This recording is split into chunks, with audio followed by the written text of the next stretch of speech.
Welcome to KRR kitchen. இன்றைக்கி நம்ம கிச்சனில் நல்ல ஒரு அருமையான சுவையில் முட்டை பிரியாணி எப்படி செய்கிறதுன்னு தான் பார்க்க போகிறோங்க. இந்த முட்டை பிரியாணி பார்த்திங்கன்னா டேஸ்ட்டு ரொம்பவே அருமையாக இருக்கும். ரொம்ப ஈஸியாகவும் செஞ்சிடலாம். எப்படி செய்கிறதுன்னு நம்ம வீடியோக்குள்ளே போய் பார்ப்போம். அதுக்கு முன்னாடி நம்ம சேனலை இப்போ தான் ஃபஸ்ட் டைம் பார்க்குறீங்கன்னா சப்ஸ்கிரைப் பண்ணி வச்சுக்கோங்க. கூடவே பெல் சிம்பிள் ப்ரெஸ் பண்ணி ஆளுங்கிற ஆப்ஷனையும் ப்ரெஸ் பண்ணி வச்சுக்கோங்க. அப்போ தான் நான் போகிற வீடியோஸ் எல்லாம் உங்களுக்கு தொடர்ந்து நோட்டிஃபிகேஷனில் ஒன்றுக்கு ஒன்றே கிடச்சிக்கிட்டு இருக்கும். இப்போ வாங்க இந்த முட்டை பிரியாணி எப்படி செய்கிறதுன்னு பார்த்துடலாம்.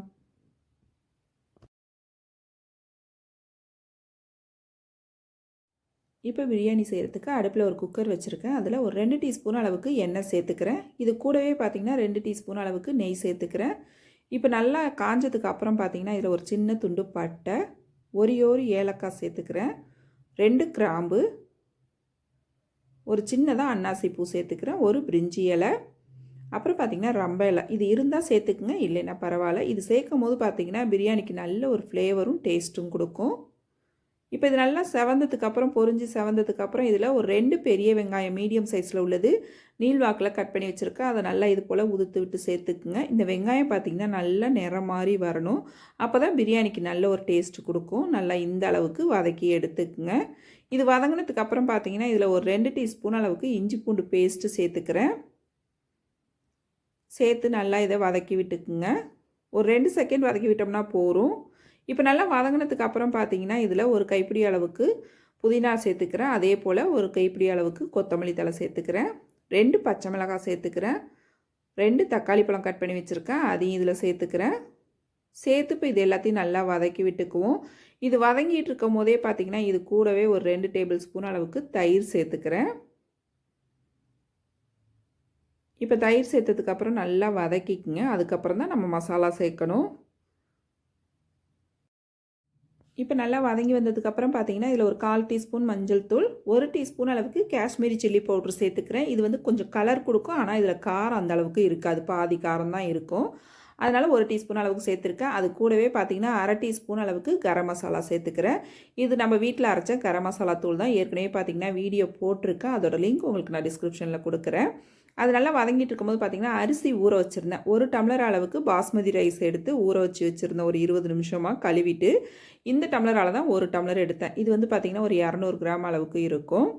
அரிசியை ஒரு 20 நிமிஷம் ஊற வச்சுட்டு செய்யும் போது தான் சாதம் நல்லா வெந்து நமக்கு உதிரி உதிரியாக கிடைக்கும். அதே டம்ளரால் 1.5 டம்ளர் அளவு வச்சுக்கிறேன். பாஸ்மதி ரைஸ் அப்படிங்கிறதுனால 1.5 டம்ளர் வச்சுருக்கேன்.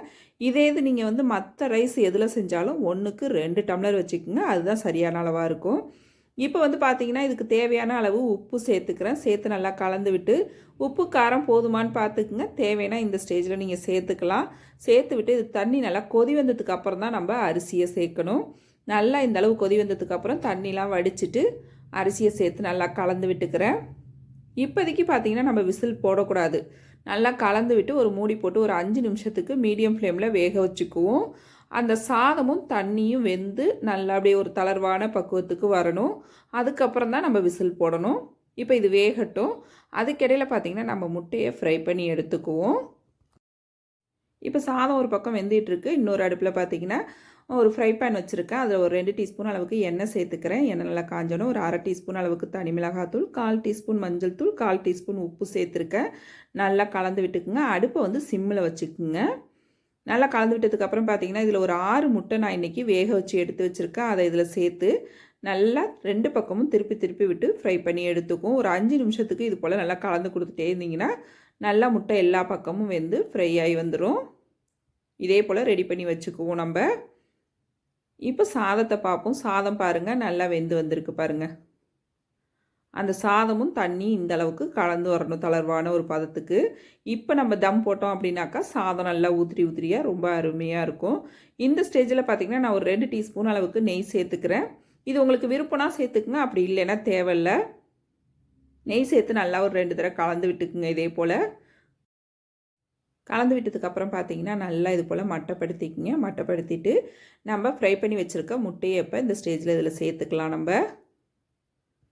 இப்போ இதே போல் எல்லா முட்டைகளையும் எடுத்து வச்சு அதில் இருக்க அந்த மசாலாவையும் அதிலே சேர்த்துருங்க மேலாப்பில்.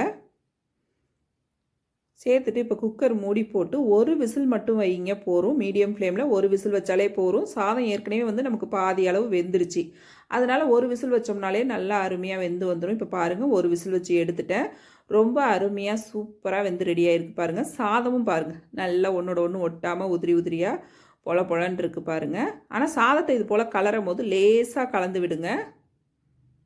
அப்போ தான் சாதம் உடையாமல் இருக்கும். நல்லா ஆறுனதுக்கு அப்புறம் நீங்கள் கலந்து விட்டிங்கன்னா நல்லா உதிரி உதிரியாக இருக்கும் நமக்கு. அவ்வளோதான், நம்மளோட முட்டை பிரியாணி ரொம்ப சிம்பிளாக சுவையாக சூப்பராக ரெடி ஆகிடுச்சு.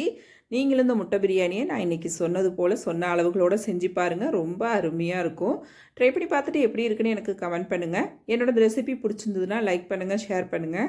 மறக்காமல் நம்ம கேஆர்ஆர் கிச்சனை சப்ஸ்கிரைப் பண்ணி வச்சுக்கோங்க. நாளைக்கு வேறொரு ரெசிபியோடு சந்திப்போம். தேங்க்ஸ் ஃபார் வாட்சிங்.